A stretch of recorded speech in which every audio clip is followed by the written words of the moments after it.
Victor Gyökeres. I think his transfer is confirmed. Did you see that? Yeah, it is pretty much official. It's like they went on a date a couple of weeks ago. Yeah. It took them a while to call each other back a little bit, but now it seems like they're kind of on the same page now. The sporting director, or was it the owner of Sporting, was kind of like, he said something in an article, right, of like, they're trying to make it difficult for me, but really it's making it difficult for him. Yeah. And again, I don't know the exact details of exactly what Victor's team have sort of been doing, but he seems very, very guaranteed, even if the fact that he just kind of opts out of his contract at this point. Like, if the deal collapses, it doesn't feel like he's really interested in playing for Sporting anymore. Yeah. He no-showed some of the preseason stuff and kind of got a fine for that, which was interesting. Oh, wow. Yeah, so I mean, it's pretty official. Whether or not it's that he signs for Arsenal, though that seems like what he's said that he wanted to do, that seems by far the most likely. He is he's most interested, I guess, in moving on from Sporting and getting to that next level, which I do understand. That's also a good transfer for Arsenal. Oh, yeah. Because they've been needing a leader, and I'm talking about a really good finisher for a while. Now, there's no excuses for next season. But my thing is, why the heck did they buy Madueke? I just didn't understand that transfer. That one didn't make a lot of sense to me. He is competition for Martinelli on the left. Oh, is that why?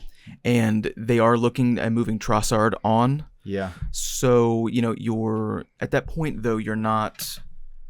Some of these transfers needed to be step up. And now these are like the Madueke one, based on Martinelli's form last season, is like a move sideways. It's comparable, and I don't think that Madueke is a bad player. I think that he has a lot of really good skill on the ball, and if you had somebody that's a bit more of a good of a skilled finisher in the middle, I think that he is a bit more productive, not only at Chelsea but elsewhere. Because think about it too. I mean, he is great with the ball at his feet.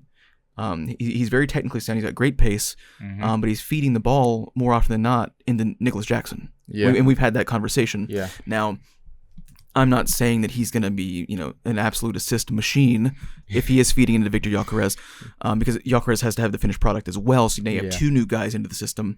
They'll be working very closely with each other. So that might take a while to get into a groove. But if Chelsea had, last season and the season before that, a Victor Osimhen in the middle, I think that Madueke would be more productive overall, because he can still feed the ball in. He's not taking the shot for himself. He's not a great finisher, but he is good at holding the ball up for play. So I do see a scenario, if Victor Gyökeres is able to really come in and hit the ground running, that Madueke can fight with Martinelli over that starting left wing position. But that is to say also that Martinelli needs to improve from last season as well. So you can't just match him. You both have to improve, because the quality of performance from Martinelli last season was lackluster as well. Well, you know what? I think Arsenal will be also in a good shape, because you also probably need a lot of people, or a lot of people on the roster, or a lot of players on the roster, just because of how the season and how many games they're playing these days. But man, that's just a transfer I didn't understand. But the Gyökeres one, I'm really happy. Like, I will really now follow. It's just, did they get a midfield? I know they're trying they got Martin Zubimendi. Yes. They got Zubimendi.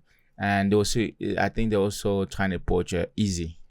But yes, they are. Yes, and I'm not sure if that deal went through there. It's not gone through yet, but it is looking as productive as Gyökeres was 2 weeks ago. Yeah, if that makes sense. So it's like it's far from guaranteed, but even Eze himself, I believe, has been a bit more vocal about like not only wanting a step up, but that being the number one club. And I think that.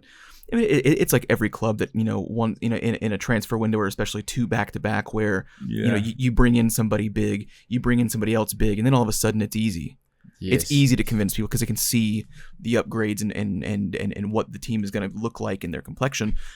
So I think that if the Gyökeres deal comes through, it exponentially increases the opportunity that Eze comes in as well, because you start seeing all of that around you, and it's like, how can I not?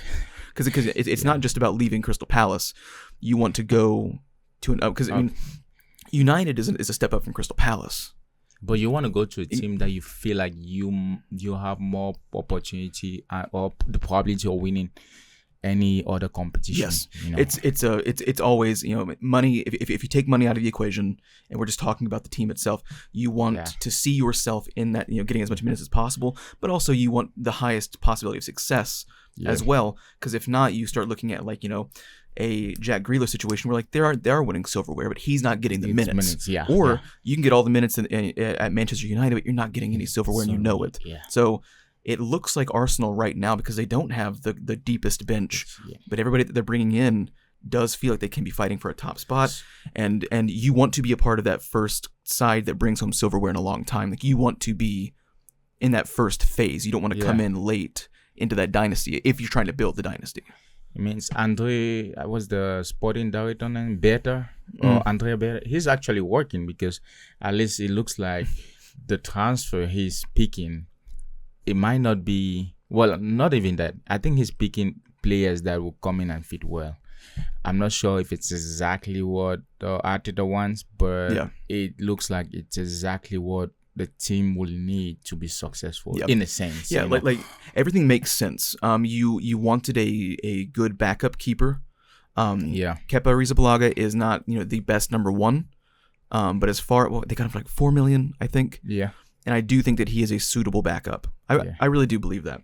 And you did need coverage in the midfield, but you also need somebody to really be fighting for that starting position. Zubimendi comes in.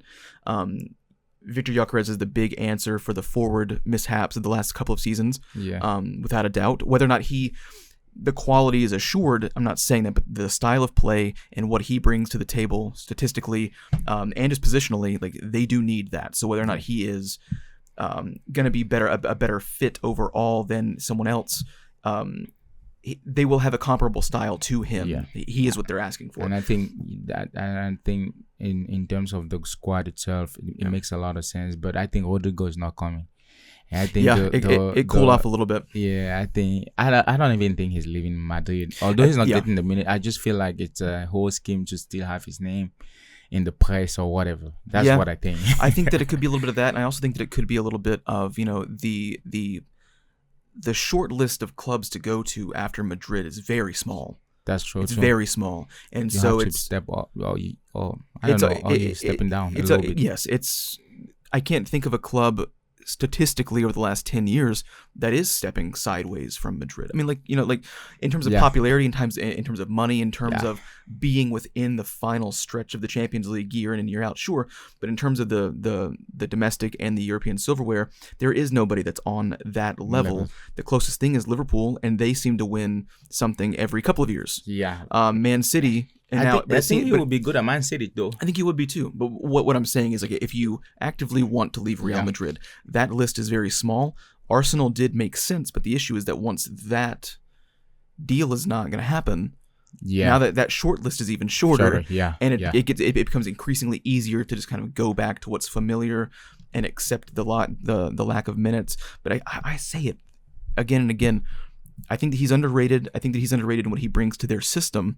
And if they're going to continue having the same offensive woes that they've been having, like, it's only a matter of time until the new manager that has something to prove, that is willing to experiment, gives you that time. That's another thing. And you can, we're not sure yet, but so far Xabi Alonso is not showing signs of trying to play his system with him included in, but that's another topic for another day. And I think that Ancelotti obviously is the better manager. He obviously has the most amount of success. But I think that what Xabi does at this stage in his career that Ancelotti wouldn't do is experiment with that. I think that once you're 5 or 6 weeks into the domestic league, if everybody's not firing, whether or not you're dropping points left and right is beside the point. Real Madrid's one of those clubs that you can be 6-0 and still say it's not good enough what we're doing. And I think that Xabi Alonso is kind of young enough, kind of hip to the game a little bit more, and would be the one more likely to say, you know what, I mean, whether or not this is a permanent move or not, like, okay, I mean, like, if I'm insisting on a two-man front instead of a three-man front, you gotta make it work. You gotta get like someone else has to come in and find the solution.